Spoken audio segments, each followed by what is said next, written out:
எல்லாருக்கும் வணக்கம். எல்லாரும் எப்படி இருக்கீங்க? நேத்திக்கு ஏஷியன் மார்க்கெட் போயிருக்கச்சே வாழைப்பூ தான் வாங்கிட்டு வந்தோம். வாழைப்பூ இங்கே நான் ட்ரை பண்ணதே இல்லை. ஃபஸ்ட் டைம் வாங்கினேன், சரி பண்ணி பார்க்கலான்னு. வாழைப்பூனாலே முதல்ல தோன்றது உசிலி தான். அந்த வாழைப்பூ உள்ள நீளமாக ஒரு குச்சி இருக்கும், அதை மட்டும் எடுத்துட்டு நல்லா ஃபைனாக சாப் பண்ணி மோரில் போட்டு வைக்கணும். மோரில் போட்டால் கருக்காமல் இருக்கும்னு சொல்லுவாள். யூஸ்வலாக பருப்பூசலிக்கு பருப்பை ஒரு 2 மணி நேரம் ஊற வச்சு அரைச்சிட்டு நல்லா எண்ணெய் விட்டு எண்ணெயிலே அந்த பருப்பை குக்கார வரைக்கும் உதுத்து எடுப்போம். இன்றைக்கி நான் வேறு மெத்தட் ட்ரை பண்ணலான்னு பண்ணினேன்.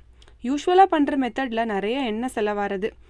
இதுக்கு அளவு பார்த்திங்கன்னா துவரம் பருப்பு ஒரு 1/2 கப், கடலைப்பருப்பு ஒரு 1/4 கப், ஒரு 2 மிளகா சேர்த்துக்கலாம். இதை ஒரு 2 மணி நேரம் நல்லா ஊற வச்சுக்கணும். இதை பிளெண்டரில் தண்ணி விடாமல் அரைச்சி எடுத்துக்கணும். ஃபைனாக சாப் பண்ணின வாழைப்பூவை ஒரு பிளேட்டில் வச்சுட்டு இன்னொரு பிளேட்டில் பருப்பை நம்ம தட்டிட்டு ஒரு 5 மினிட்ஸ் ஸ்டீம் பண்ணி எடுத்துக்கலாம். அந்த ஸ்டீமான பருப்பை மறுபடியும் பிளெண்டரில் பிளெண்ட் பண்ணி எடுத்துக்கணும். நல்லா உதிரியாக கிடைக்கும். கடாயில் கொஞ்சம் எண்ணெய் விட்டுண்டு தட்காஸ்லாம் ஆட் பண்ணிவிட்டு இந்த உதுத்த பருப்பை நம்ம ஆட் பண்ணிக்கலாம்.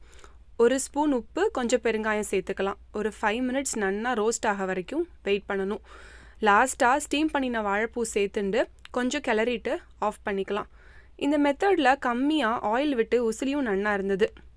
சூடான சாதத்தில் நெய் விட்டு உசிலி கலந்து சாப்பிட்டா டேஸ்ட்டும் நன்னா இருக்கும். இன்னொரு வீடியோவில் சந்திக்கலாம்.